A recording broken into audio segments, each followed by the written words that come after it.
Hello everyone and welcome to today's Think Ahead event and what promises to be a really fascinating discussion on who really wins in the AI revolution.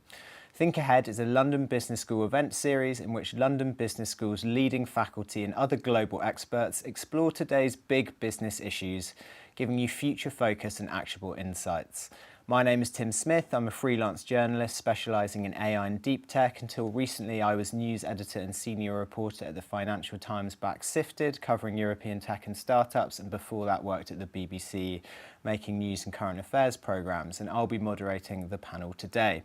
I'm really looking forward to this discussion. As a journalist in this space, it's a theme that I've explored for a while, and today we'll take a step back and think about who actually benefits from AI and how do we make sure that its rise is a win for everyone, if that's possible at all.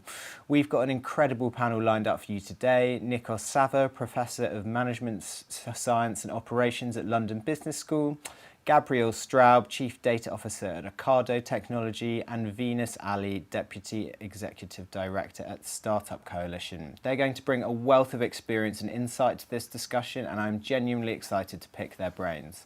So what can you expect over the next hour or so? We'll start with a brief introduction from our panellists on their perspectives on the AI landscape and their experience.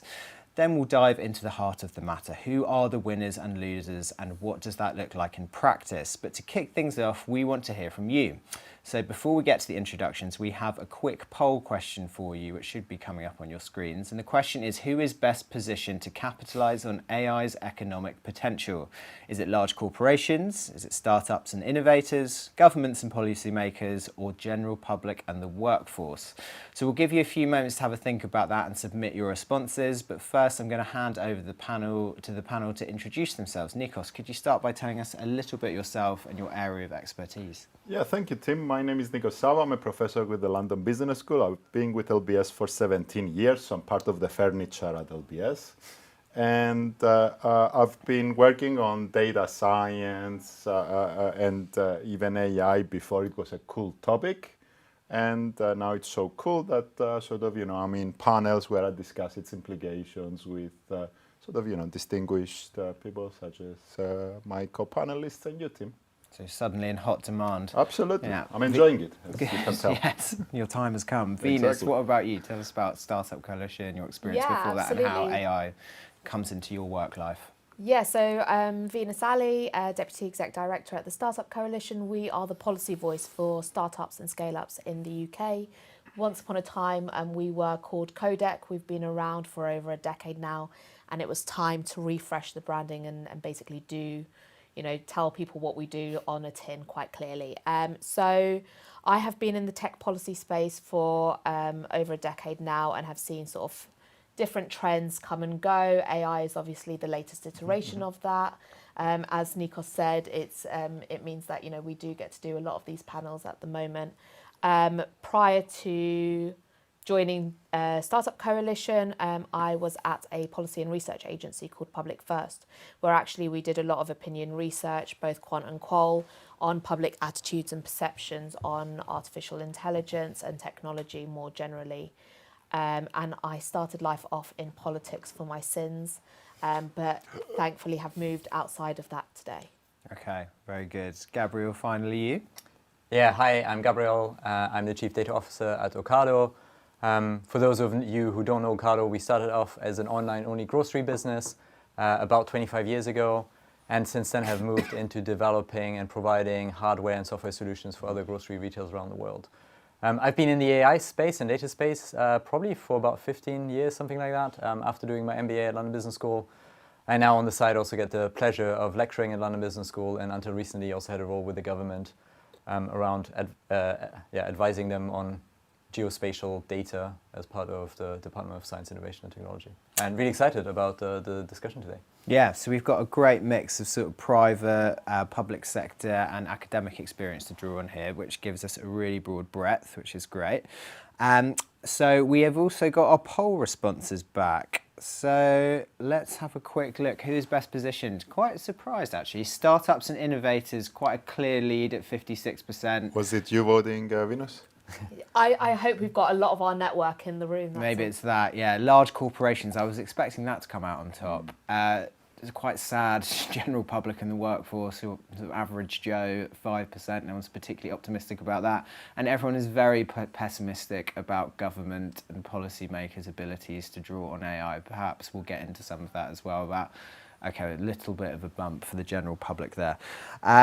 So yeah, I also need to let everyone know that we have got this Slido function for asking questions. I'll try and feed those in as we go. So do, as the audience, let us know what you want to hear from our panel of experts on, and we'll try and feed that in as we go. But I guess we will just jump straight into the discussion. Nikos, I'm going to start with you because you've done some research. My plan with this was we've got these kind of four broad areas of society, I suppose, about who may or may not benefit from AI in different ways. And I'm going to start from the micro, the individual workforce people, and then go up in size from startups to large corporations to government. And we'll just kind of have a look at, I think we all agree that this is not a sort of one will benefit or won't. It's kind of going to be different in each area. But what have you found about in your research in terms of the workforce and who's really benefiting so far? Yeah, I mean, it's a good question. So, I mean, you know, the obvious point is that sort of the technology is sort of what it is. You know, those that benefit are those that are able to sort of find ways to integrate it into their workflows. I mean, that's kind of the obvious point.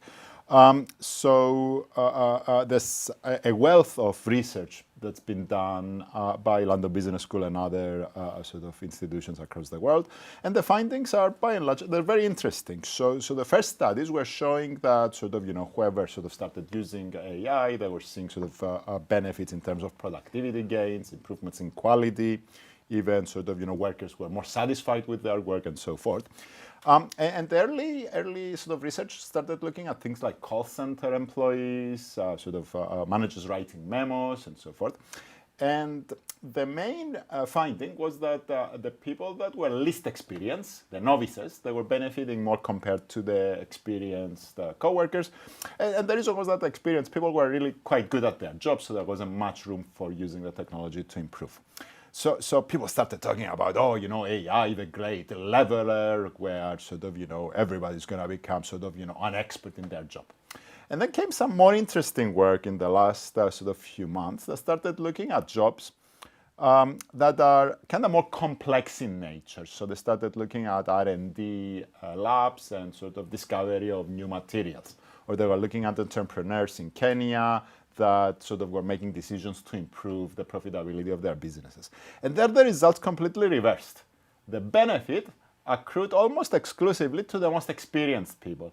And if you look as to why, this is the interesting part, it's that, I mean, the AI, let's say material development, AI was making a bunch of recommendations, sort of a lot of them, And the inexperienced people were wasting a lot of time sort of chasing down dead ends and things that were clearly not going to work, while the more experienced counterparts had the judgment to know which of the answers are more promising and to focus their effort on that, and therefore their productivity greatly improved.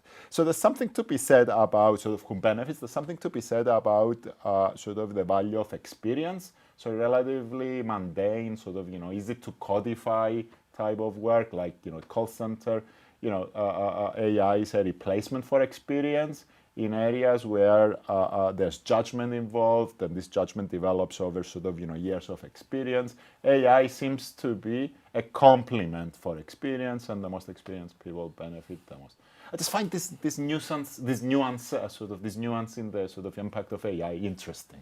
Yeah, and something that I've thought about a lot in my reporting is about what happens to that sort of junior funnel of talent. If, for instance, like junior developers, coders, there is much less demand for the kind of grunt work because so much can be done with Copilot now. And I think you can see that across a lot of different industries where low-level work, copywriting, much easier to automate than kind of strategic, as you say, like judgment-informed work.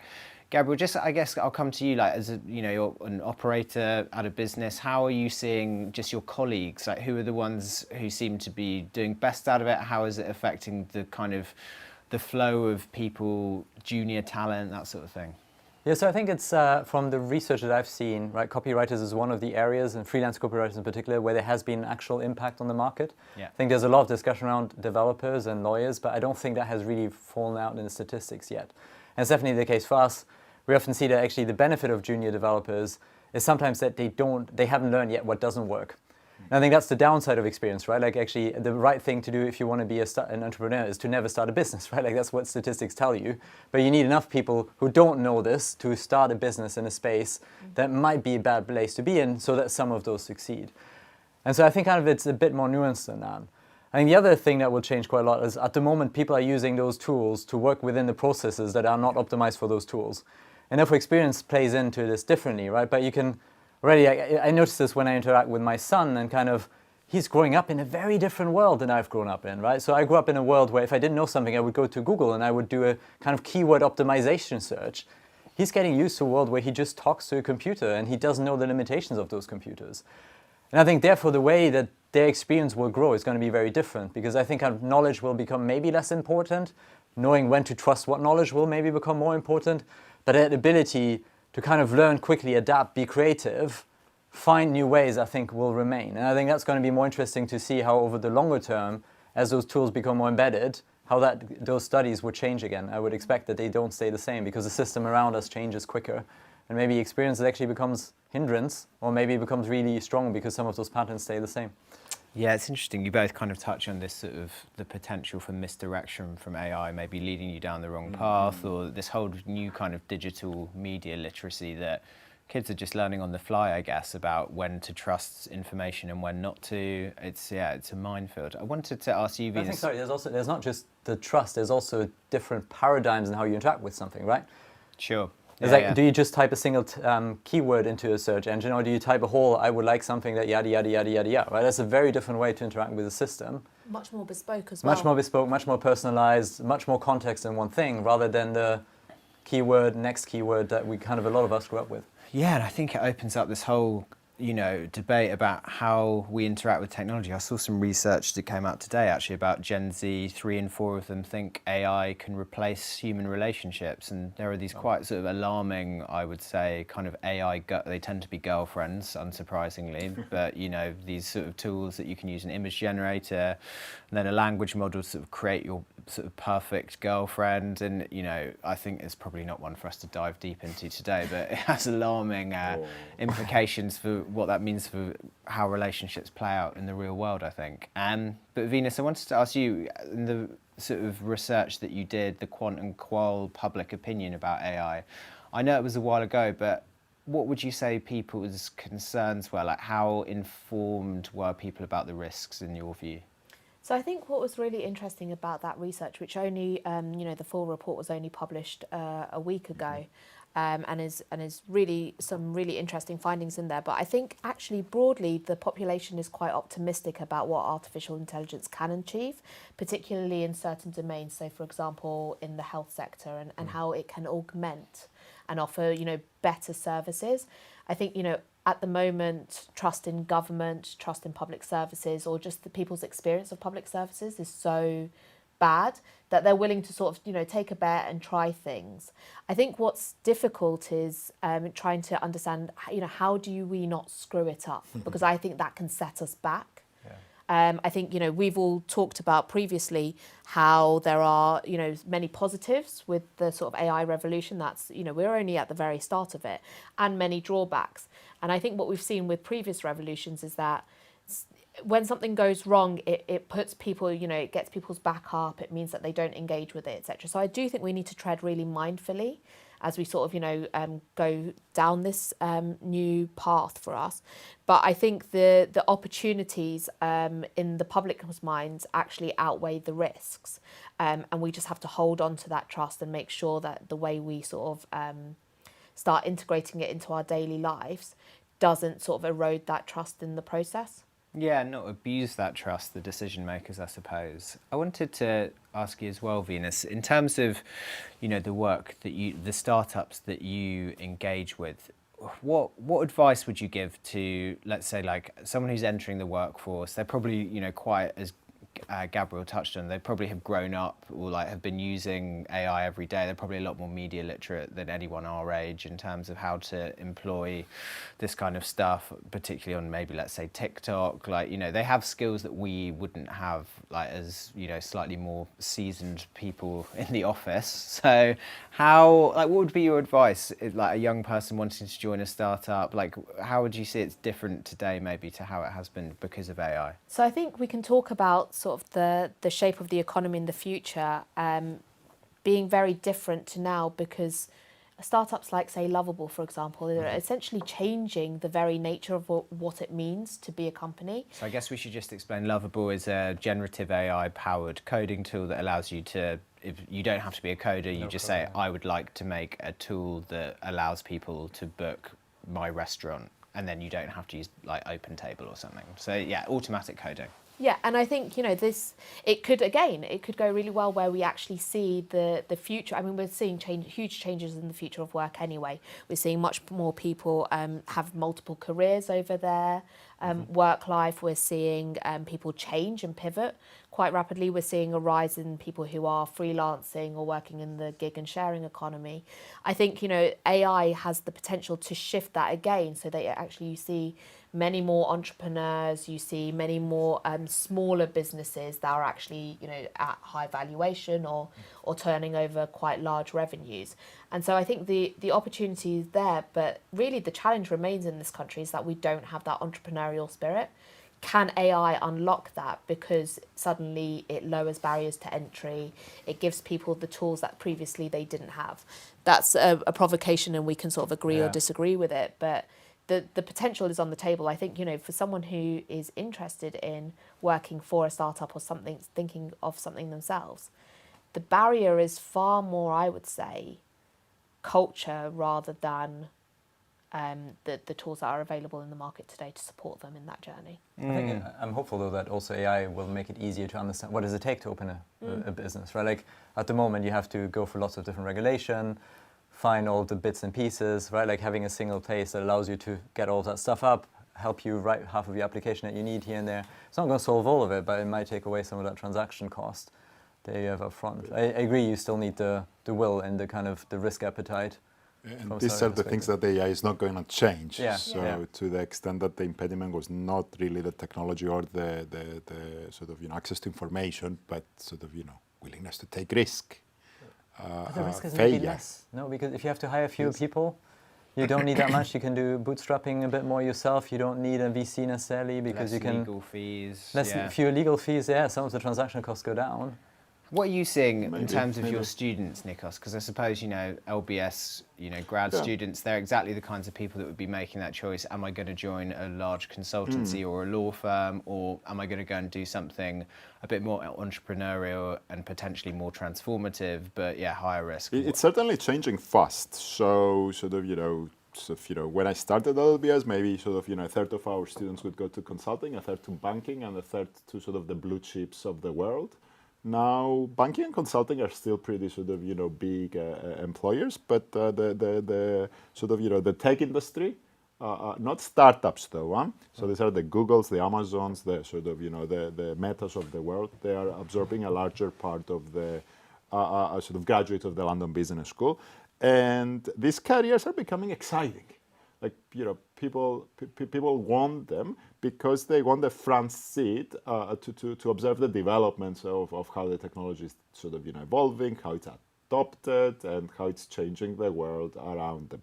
Entrepreneurship has always been a theme at the London Business School. I don't necessarily see that more people go into entrepreneurship, but the type of entrepreneurship they go into changes. So while in the past it could be all over the board, from consumer goods to digital and internet-based e-commerce companies, now it's all about AI and trying to bring AI solutions to different areas of life, from healthcare to retail to consumer goods to education. So it's happening. And I do wonder, those people who are going to the Googles and Metas and Amazons of the world, is that the sort of jumping off point because it is the well-trodden route? But we see really interesting flywheels and, people being in a tech space for a while, or a startup, a scale up, and then going, okay, right here, they meet their co-founder there, you learn key skills, and then they build out of it. I think, we can sort of be quite reductive about people's journeys. But I think, this is the start of such a huge transition that I don't think any of us can truly have sight of. But if they're starting to be attracted to tech, then that, I think, in general is a wonderful thing.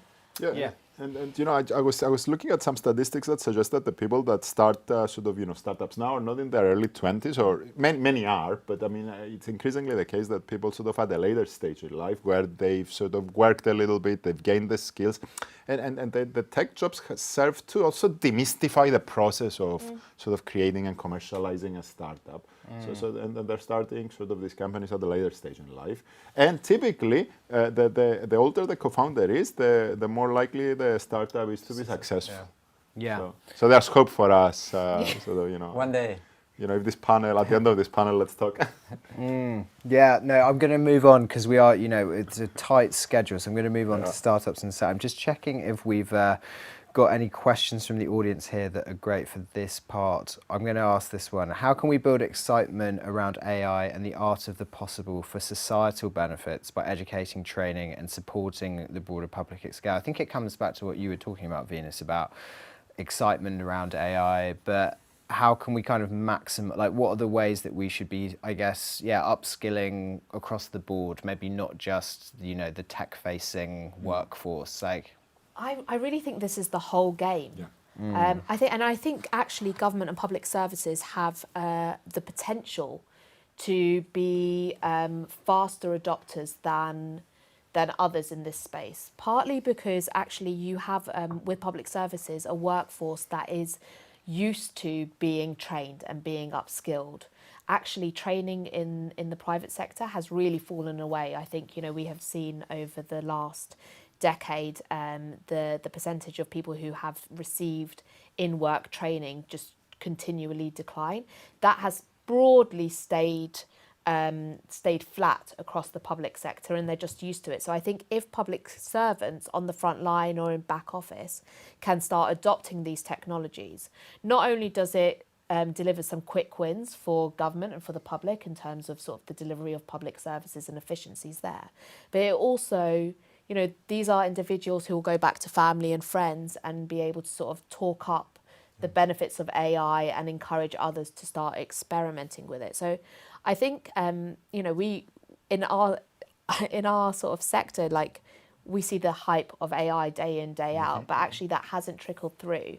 And I think, it's important to demonstrate so quick wins. So I think, to just take an example, one of the startups in our network works with sort of GPs to basically sort of transcribe the conversation that you're having.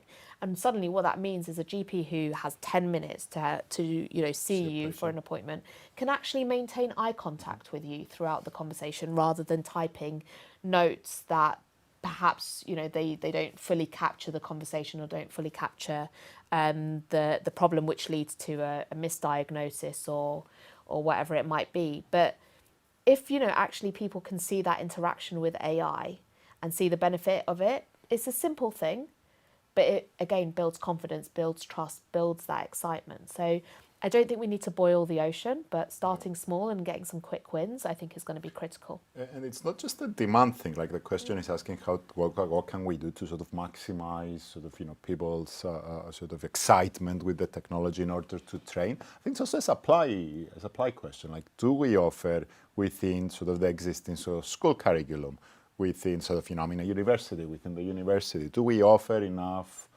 sort of training to allow people to sort of understand sort of the basics, learn where to start, and enable them to pick up the skills they need as their career develops. I think we need to be doing both. So maximize the excitement on the demand side, but also start offering the tools sort of through the way we deliver sort of content in the curriculum that already exists. So before go on. AI is also kind of this weird thing, right? It's not really that new. It's been around since the 50s at least. And I think it's just become repopularized through generative AI right now. I think actually giving people exposure to all of this stuff and helping them understand where AI is already making a difference for them, right? Like, whether it is when you plan a flight, whether it is when you search for something, whether it is, your LinkedIn feed or whatever it is. There's so many, like, you basically, it's very hard for you these days to interact with anything digital that doesn't have AI in it. And even if you're in the non-digital world, right, like, your bus is going to be routed to the position for AI. It's going to be predicted when it's going to arrive for AI, right? It is already pervasive, and it's becoming almost meaningless in some shape or form, unfortunately. And I think kind of we need to bring back the what can we solve and the excitement about solving problems rather than the excitement of using a technology, I think. I think at the macro level, but then also just, very simply, I still see government applications that say, like, have you, please declare if you've used AI as part of this application. And you see AI policies that actually create fear around... Is it a good thing or a bad thing to use it? I mean, would you hire anybody that doesn't use it? I mean, and that's the question. I think as a society we're not clear. And I think, the research that I did in my previous role, one thing that I found fascinating is people thinking that AI is cheating, using AI is cheating or taking shortcuts. And often it's actually, where do we start using these tools? It's the boring bits of work that no one wants to do for us to get to the interesting stuff. Yeah, sort of unlocking the more human bits of work, right? Before we come on from the sort of general public side of the discussion, I'll give this one to you, Gabriel. This is another audience question. Do you agree that AI will be more of an assistant than a replacement? Do we still have a need for the human touch element in the work that you do? Do you, like, people often say it's not going to be AI that takes your job, it will be a human using AI. Like, how do you see that question? So I think kind of fundamentally in our world, there's a bunch of reasons why you would want to use AI, right? Some of it is because it's actually systems like forecasting or recommendation engines where humans just don't scale, right? I can't have a human for everyone who goes to my website and if they search for eggs, then manually orders all of the eggs, right? So AI is already being used in things that you couldn't ever do from a human scalability perspective. So it doesn't really replace it. It allows you to do new things that you couldn't do beforehand. I think then there's certain other areas where I think AI will enhance humans, but there's also just some jobs that are really rubbish, right? That humans don't want to do, where AI might be able to replace it or automation might replace them, which isn't necessarily a negative thing from a human perspective. I think it really depends on whether you are what kind of job you're doing right now. I think at the moment also AI tends to be pretty good at doing fairly narrow jobs, even the more general AI stuff, right? But like even most of the AI tools at the moment can't really book me a flight automatically and link that to my calendar yet. That doesn't quite work. So I think, again, as that stuff becomes better, that might change. But I think... Yeah, I saw a joke that was going around for a while when, these language and image models first came out, that AI appears to be doing all of the art and writing all the poems and Yeah. doing all the painting And none while of the I have to do automation. my job. Yeah. I suppose when the AI does become more specialised and able to do actual work, let's say, you know, it might be an AI robots company that does bricklaying. I know a company that does that, and that's a job that no one wants to do because it's Yeah. backbreaking and there's a huge labour shortage. Hopefully economic productivity will be supported in a way that there's more human work to be done that people actually want to do. Yeah. I mean, if I could come to this, I mean, I think the right unit of analysis is not really the job, because sort of a job consists of many tasks. Yeah, the tasks. So in doing sort of any specific job, you need to do sort of typically sort of 10 to 20 more tasks, and some of these tasks could definitely be replaced by technology. So, for example, you mentioned transcribing in the GP's office. Yeah, I mean, transcribing is something that humans no longer need to do. But the GP's job has a lot of other components, which is sort of listening, diagnosing, taking the history of the patient. So all of these things are things that maybe the technology has a role to play, and there it's more sort of augmenting. So by and large, in most sort of jobs, you will see tasks being replaced and tasks being augmented. If you happen to be in a job that all of the tasks can be replaced, then maybe this job is no longer going to exist, and it's going to be replaced by technology. From a more macro perspective, though, even if, say, you're doing a job that 50% of the tasks can be sort of, done by technology and 50% sort of, remain sort of the domain of humans, that doesn't mean that we need 50% fewer people doing the work necessarily. Mm-hmm. Why? Because that assumes that the total amount of work that gets done remains constant. If it does remain constant, we will need sort of fewer people if some of the work is done by technology. But take the example of coding. I mean, in coding, the technology is able to do sort of maybe 50% of the work of a coder, but not 100%.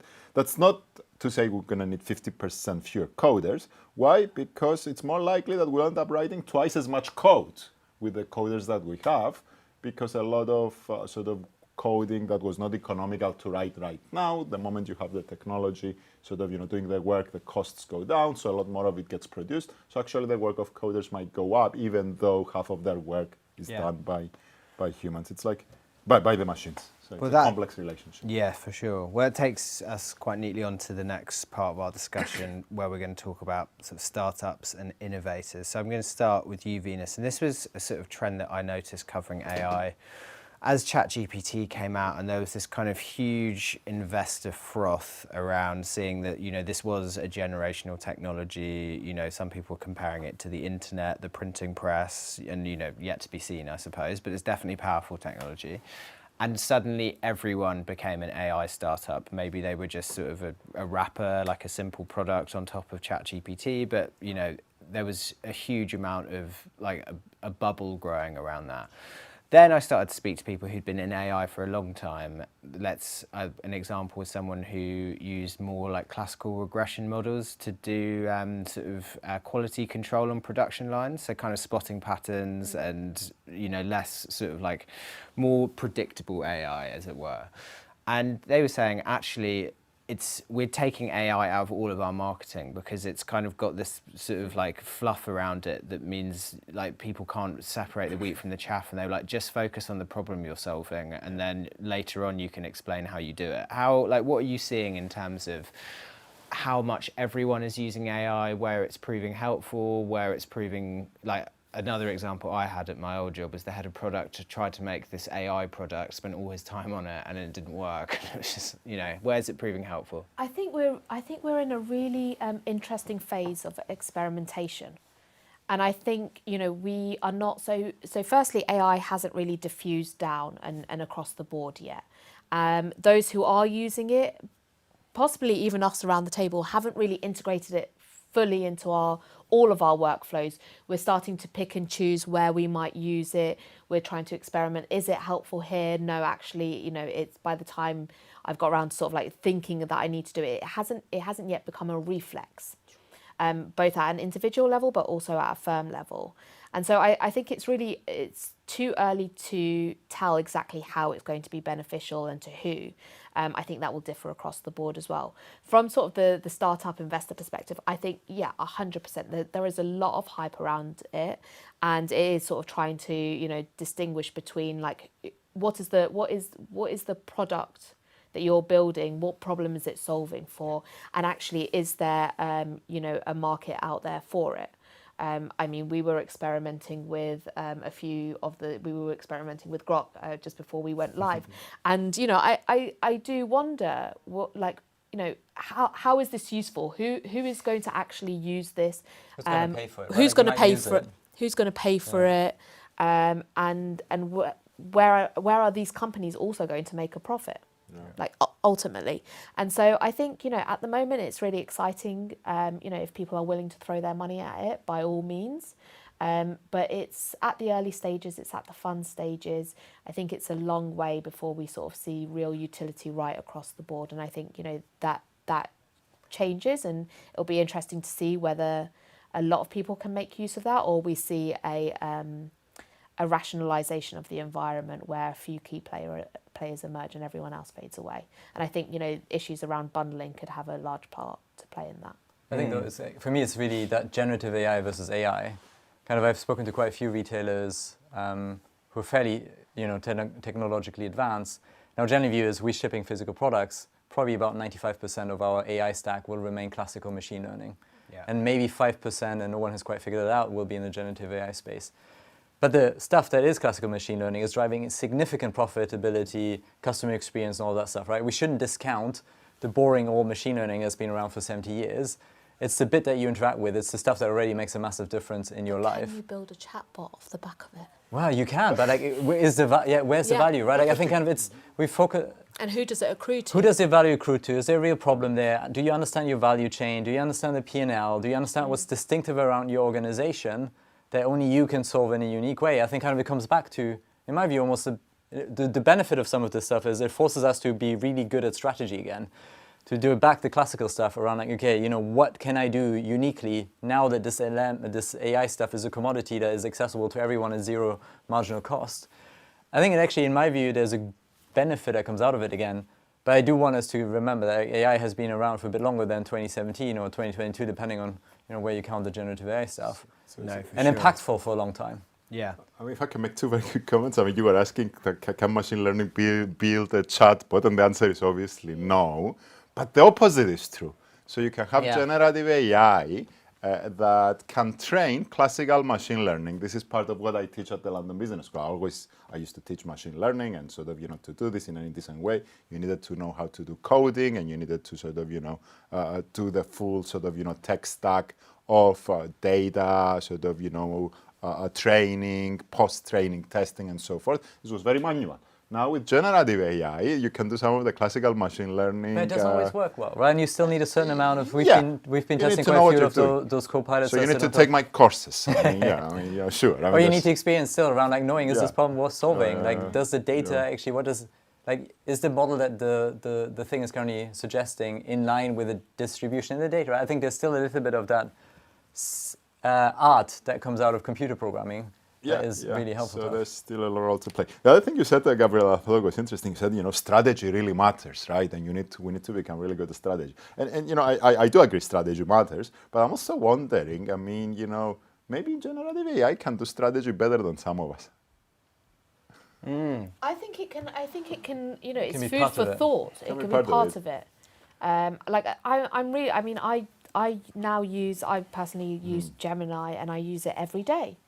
And to help me think through things when someone's not there, or if I want them to take on certain personas, etc. How do you scale that from an individual level to a firm level to an economy-wide level? And I think that's the interesting question. I don't think anyone's quite cracked it, or we're just too early to tell. Yeah, but it's super exciting. Yeah, for sure. But I think, as we've all kind of touched on, particularly this generative AI wave can be a distraction and kind of obfuscate the fact that there is a lot of very useful, very reliable AI out there doing good work like at Ocado. One thing that I've heard from startups in more sort of classical machine learning is that one impact of all of this hype has been that it has kind of taken attention away from more traditional AI companies. Like, what would you say, Gabriel, like if there are investors in the audience, what would be your message in terms of how to assess, you know, where AI might be, like where to apply attention?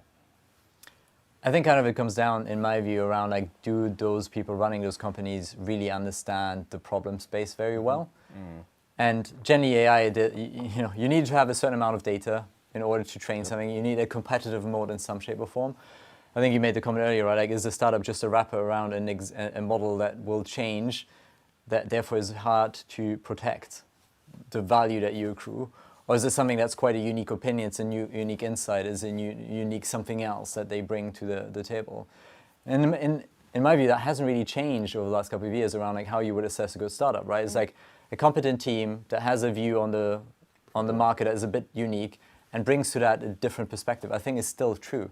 I think from the current AI revolution doesn't append all of the good principles, right? Like generally we overestimate the change in the short term and underestimate in the long term, right? And I think that's happening at the moment as well. We've had quite a few startup revolutions with the digitization, cloud and all of that stuff, and the impacts were significantly less in the short term than was written about at the time.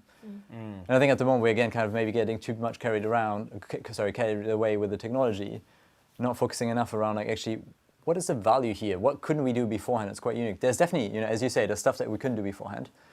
But probably at this point still at least I'd hire someone who has a bit more experience to write if it's something that's mission critical, rather than getting an LLM to write the code for me for most of the time, or at least as you know, an experienced person to check it. Yeah, there's that sort of phrase that goes around that, you know, you need three things to build an AI company, which is data, talent, and compute, or access to compute. And I was going to ask you, Vinous, I've seen certainly some trends in startups around the sectors where this has found penetration first. We've talked about healthcare and clinician co-pilots. That seems to be one area because it's quite a language-based thing.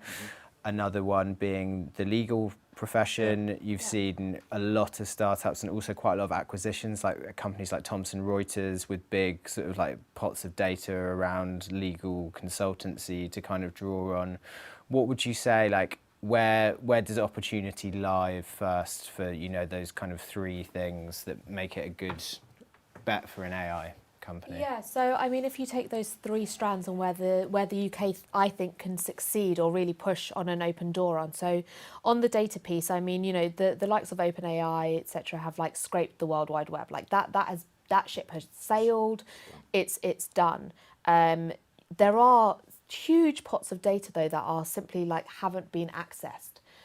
They're not in any sort of, you know, formats. They are under lock and key. They're not organised, etc. How can we start unlocking those and offering them up to researchers, to labs, etc., to experiment with? And healthcare data is one of those areas. But there's a lot of sort of, you know, in the sort of scientific research and discovery space. A lot we can do as a country to start unlocking data sets that could sort of, you know, build those new products that could actually really move the dial. And I think, you know, the government is starting to grasp this. So they're building out a national data library and trying to bring some of those data sets on stream. Again, back to that point you made earlier, Gabriel, it's well, yes, bringing data on stream is interesting, and maybe we'll find something there just by what data we put. But what problems are we trying to solve, and what data do we need to solve them is probably a better way to think about it. On the talent piece, I mean, the UK has always been a sort of a beacon for talent, and particularly London. It's multicultural, the diversity of it. The very few global cities have everything in one place. You know, the proximity that you can that you get in London cannot be replicated in the US, and so there's that piece of the pie that makes London and the UK really attractive. I think there is also a question mark around can we start attracting some US talent, and I don't mean this by sort of, you know, people who have been in the, you know, born and bred in the US. I mean people who have previously gone to the US. Can we start bringing them over here, and how do we attract them, and how do we actually make our immigration system work and ensure they can bring, family over or their teams, etc., and build a life here. And then on the access to compute, I think the really interesting thing here is like actually, we can talk about the energy grid and it's all really fascinating, but also there's a question of where's the demand coming from, and can we start sort of, working to build the demand for that compute? I think that's a really interesting question as well. So in all of those sectors, I think there's an open door that the UK could push on, but do we have the vision? Does the government have a vision for this country about how to really embrace the AI revolution?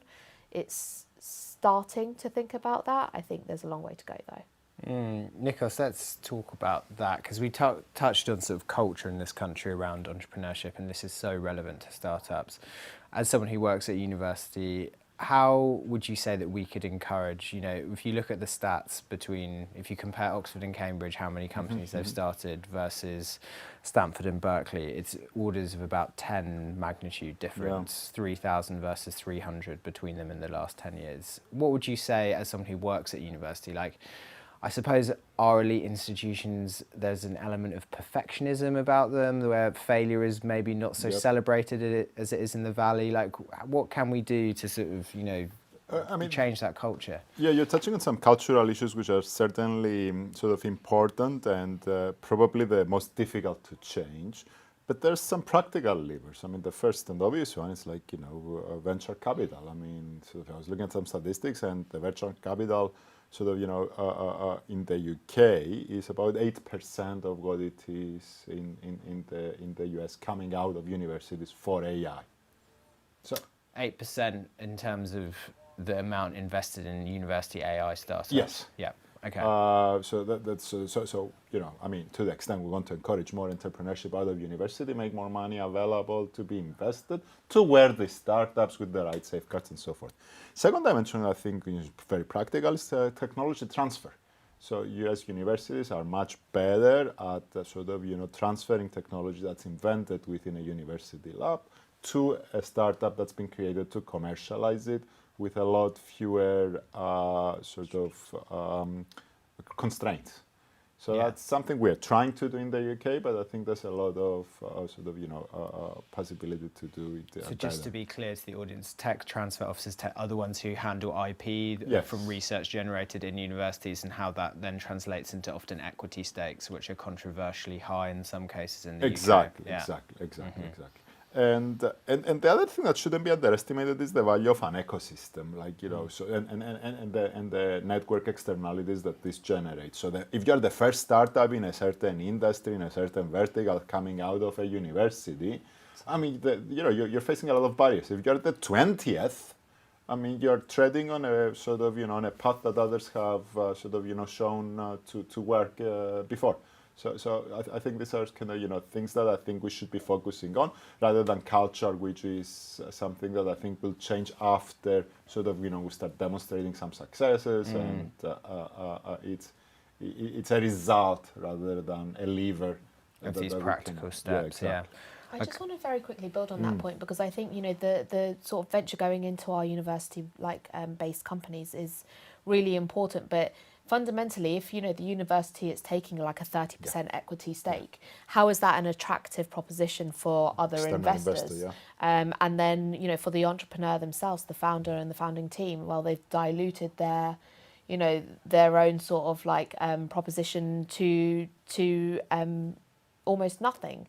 So I think it's there is an argument where if you are sort of in deep tech, and you are therefore the university has provided equipment and lab space, etc., there might be a sort of a higher level of equity stake, but fundamentally most of these companies aren't building sort of deep tech here in the UK, and so a 30%, 20%, whatever it might be, equity stake is almost sort of killing people before they even begin.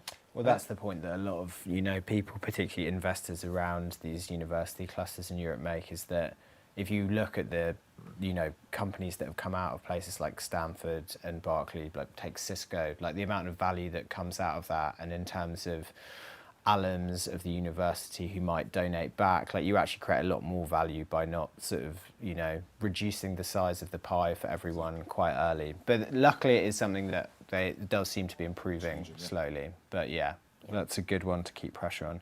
Before we move on to the corporates, Gabriel, I just wanted to ask a last one. Like, you've made a good case for why traditional machine learning is very useful, and we shouldn't sort of lose that in this question when generative AI is so hypey and it's how we will interface with machines now. But what are the kinds of experiments you're doing with generative AI? It might give kind of startups and innovators a bit of an idea how to think about where to divert their energies. Yeah, sure. So kind of when we look at generative AI, we broadly look at it in 3 areas. So what's an AI-enabled workforce?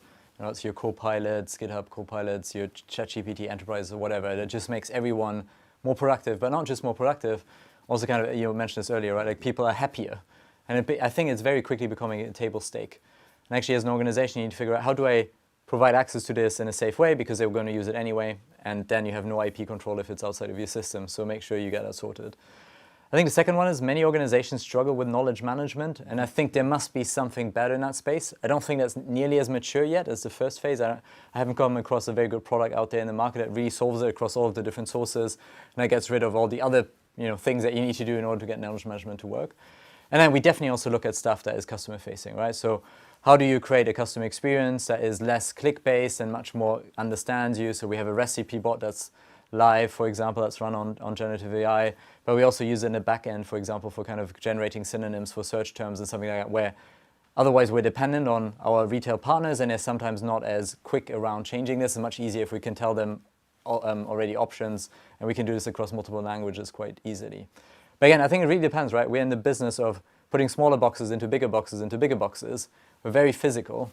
If you're a media company, if you're a knowledge-based business, if you're content creation, I think the LLM train will kind of run you over much quicker, and which is why I think the companies or the sectors that will be most impacted most quickly might not be the ones that we expect. It might be legal, consulting, it might be education, right? No one would have expected for a fairly exciting technology company like Okado to come out of this incredibly boring grocery retail business.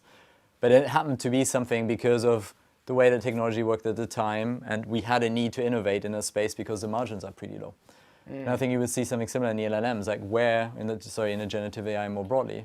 Yeah. There might be industries you don't expect, but something there is going to drive a quicker change. I think all of what you've just said, let's move on to sort of larger companies and corporates now. I think pretty much everything you just said there is relevant to corporates as well. Yeah, everyone's using an AI chatbot for customer service. Knowledge management's even harder the bigger your organization is, and presumably everyone wants to get more productivity and hopefully happiness out of their employees. Here's an audience question we're going to kick off with larger corporates. How would you, Nikos, say that the rise of AI might reshape roles in sort of traditionally non-technical fields, HR, marketing, law, finance, these quite sort of solid pillars of any big corporation?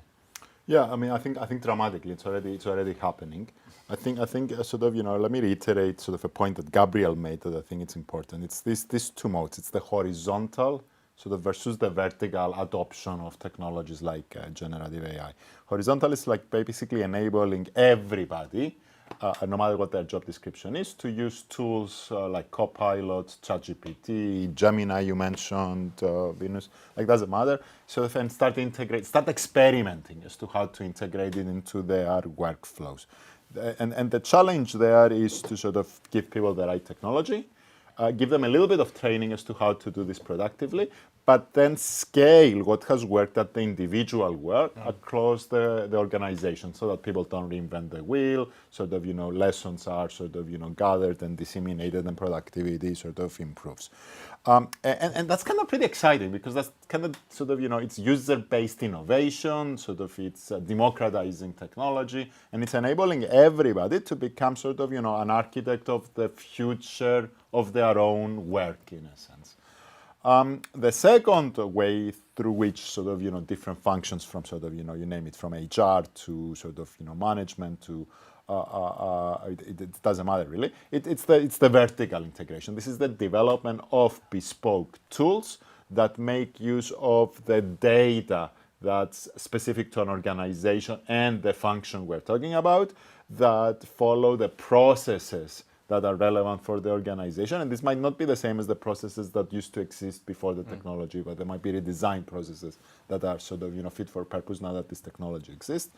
And sort of these tools are sort of end-to-end implementations of AI for specific functions, and they could be copilots, they could be knowledge management systems, they could be chatbots, there could be agents, which is kind of, the trending word. Agents have a little bit of autonomy on top of everything else. And this is no longer the job of every individual within the organization to be developing. This has to be a more centralized function within an organization that takes the responsibility of developing them, and sort of disseminating them across the organization. So I see this sort of this two-pronged approach: horizontal, where everybody's deploying the technology in their own jobs, and vertical, where we develop end-to-end bespoke applications for specific functions. Yeah, and I guess let's zero in on some of these, because HR is I think we're already seeing that there are AI tools for sort of filtering CVs out now, and this is something that came up in the EU AI Act around high-risk AI being used for recruitment because of the biases that might be built into a system, and them sort of systematically leaving out someone who's from a migrant background, for instance, for whatever reason of bias that might be. What kinds of questions should people be thinking about when they are deciding how to employ AI? Like, what are the questions you ask to try and make sure it's fair? Like, Venus, what do you think? Yeah, I think it's, every time I see a smart data tool that sort of purports to increase inclusivity, you do have to think, okay, who's going to use it to exclude? If you are identifying people who are financially vulnerable so that you can target like as a bank can target them for like specific interventions or to support them, etc. Well, how do you know that tool's not going to be used to just exclude those people from the bank, because obviously they're carrying higher risk with them? Same with sort of credit scoring and the point you made around sort of like profiling around recruitment. I think there, we talked earlier, and I sort of brought up the point about how actually you can scare people off using AI completely, and I think that's the wrong approach.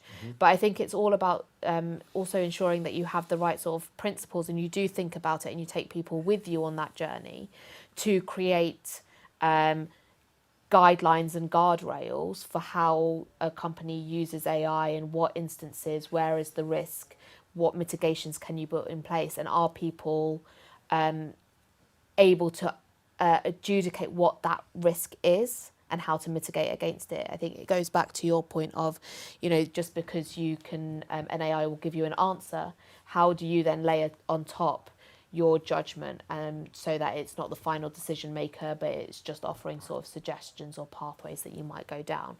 And I think to do that, there is a huge job to be done in terms of sort of upskilling the workforce more generally. Already we're seeing really uneven uptake of AI, and one thing that I find really exciting is that a lot of the use cases are coming bottom up through organizations rather than top down. But that's great, and it's brilliant if you can then build best practice around that. And I do think it means that there is someone looking at artificial intelligence and its use right at sort of like the C-suite, and can look right across the organization, and is given responsibility for looking at what guardrails are needed, and then ensuring that the company can then be taken in that sort of journey together, both through upskilling but also in terms of co-creating the rules around like how to use it. It's a tricky one, and there are clearly costs and benefits, and clearly risks, but they can be mitigated against if you apply a level of conscientious, you sort of interact with it in a way that is just like really I guess clear-eyed.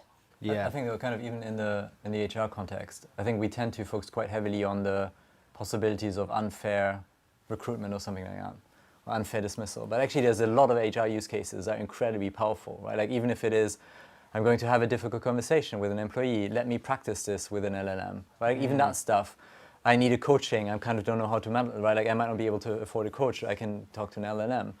Well, there's a lot of processes in HR that are just probably more complicated than they need to be because they connect more systems, and it could be getting much better through AI, whether they're agents.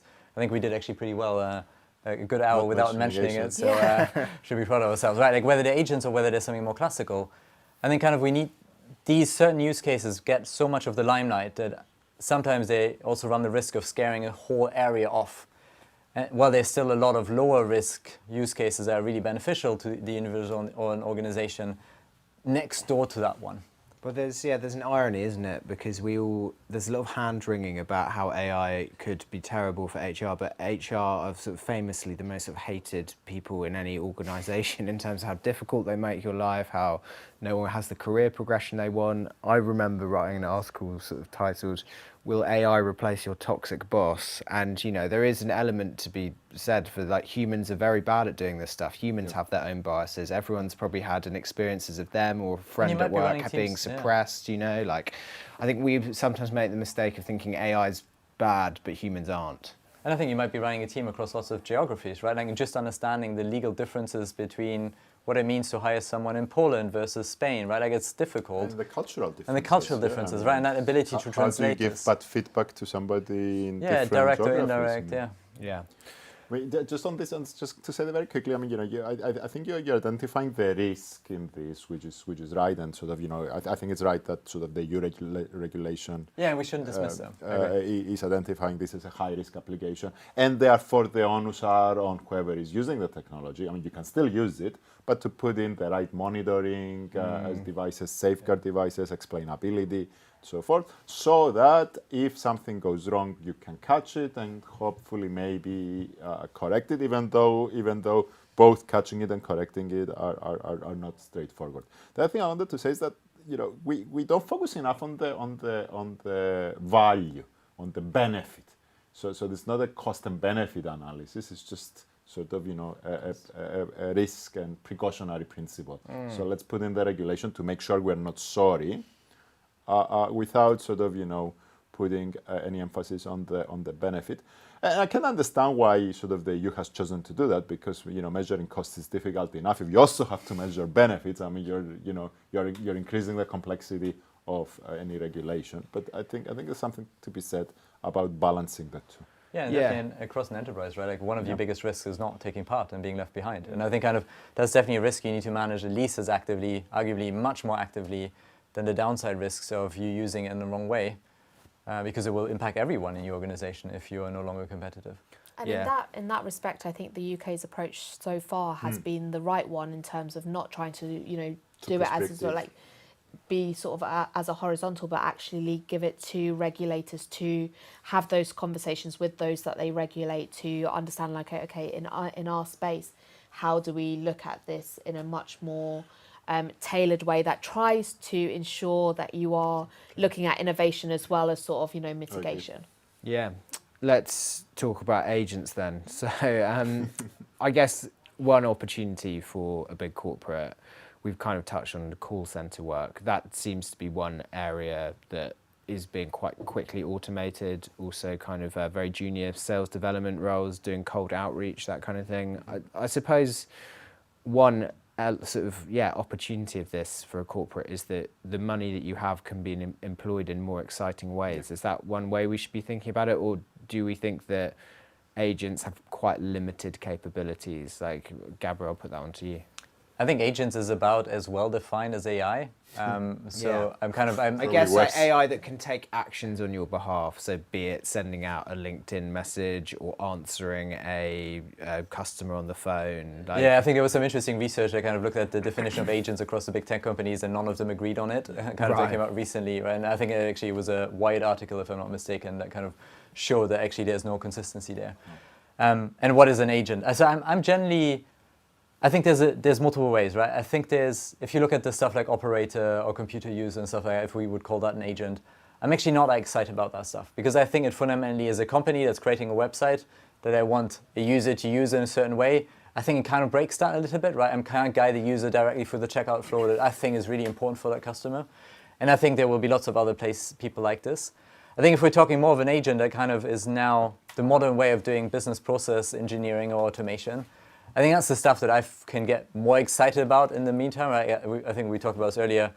Certain processes within organizations are fundamentally broken. I talk about holiday booking, and I have to go to my calendar and then my HR system, and then I need to figure out when my kids are on holidays, and then I need to negotiate with my wife, and then I need to kind of figure out whether I can actually find the places and the hotels and the flights the same. It feels like you could be able to do this better if you had something that can act on your behalf and interact with multiple tools.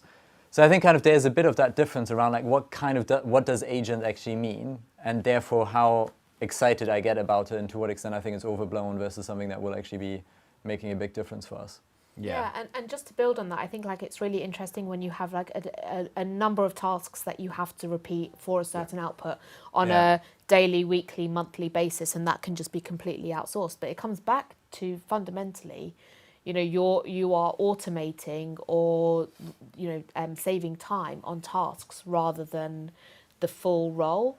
And I think you're right to say that, you know, companies might choose to spend their money differently, but people might choose to also build their skills differently and look for different or more interesting opportunities. I think it's unlikely that entire roles should be automated, will be automated with the rise of agents. But where they are, I think it actually helps, because that can in many ways allow for sort of, you know, government or with the private sector to go, how do we now transition these groups of people that emerge, rather than it being so widespread that it actually becomes just a nightmare from a policy perspective to manage that transition.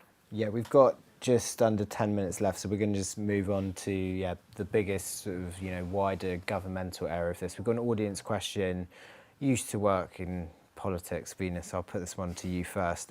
Is it moral to use AI for military purposes? I recently saw Elon Musk tweeting about how an F-16 fighter jet pilot would be instantly blown out of the sky by a drone swarm. It feels as though we might be entering an age where if there are automated systems on a battlefield, it would actually be very immoral to put to put a human in front of AIs that don't miss. I mean, how should we think about AI for defence? So I think it's already, I mean, artificial intelligence is already obviously being used and deployed in military settings. And I think, again, it comes back to, well, where are the risks? And where is regulation actually standing in the way for making things safer by using more, you know, robotics, drones, etc.? It's not just artificial intelligence. Often it's the intersection of both. There's this really awful regulation, which means that a drone needs to be within eyesight at all times. So when a drone is carrying equipment or goods or whatever it might be to, say, an oil rig, the regulation means that now the drone operator now needs to go into the middle of the sea in a boat to make sure that it can track the drone the whole way across. Now, is that really sort of what they meant by sort of safety? Because you're now putting a human in the sea. So if we can get better targeting to ensure that civilians aren't hurt, etc., I think, you know, those are questions that absolutely need to be addressed. But I think we need to sort of start from the position of this is already happening, this is here, and also, you know, in those situations, are we putting ourselves and our armed forces at a disadvantage? Are we doing them a disservice if we don't explore how to mitigate the risks rather than, you know, just a sort of blanket ban? I think the politics point of it all, though, is who are the final decision makers? And, you know, is it the decision for a sort of a company, a corporate, or is it actually for our legislators and our parliamentarians and ultimately democracy to make the decision, the call in terms of where we think it is appropriate for such technology to be used and where we draw the lines? Yeah, and I think some people will have huge question marks over elected officials' ability to make these very technical decisions, won't they? We've got very little time left. I'm going to ask this one to you, Nikos, because I think we touched a bit on how governments can make people hopefully see the upsides of AI, but this is a question from the audience about how can governments and companies as well actually work together to prevent AI from deepening social divides? Because you talked about how it's sort of the more experienced people that benefit most. There's the obvious, you know, trade-off of that less experienced, less advantaged people might, you know, benefit less. How do we stop those divides? Yeah, it's a good question, right? I mean, if you look at any other wave of technology, sort of, you know, from the sort of, you know, steam engine to sort of the post-industrialization and internet era, I mean, there were whole sort of industries that stopped existing. I mean, look at the north of England, look at the Rust Belt in the US, where sort of, pretty good jobs actually sort of, vanished sort of fairly quickly. And we did not do a good job at helping people reskill, and rejoin the sort of, the workforce productively. And we are kind of paying the price sort of, a generation later with sort of, rise of populism and sort of, certain political movements that sort of, address, offer easy solutions to this. So I would hope that we have learned sort of, the lessons of the previous transitions that were not so smooth, and we won't repeat the same lessons. But do I see us doing it? No. I mean, what can we do? I mean, we really need to start thinking seriously about sort of investing sort of in a safety net around sort of allowing people to sort of redefine their how they contribute to society productively in a world where sort of their old jobs no longer exist.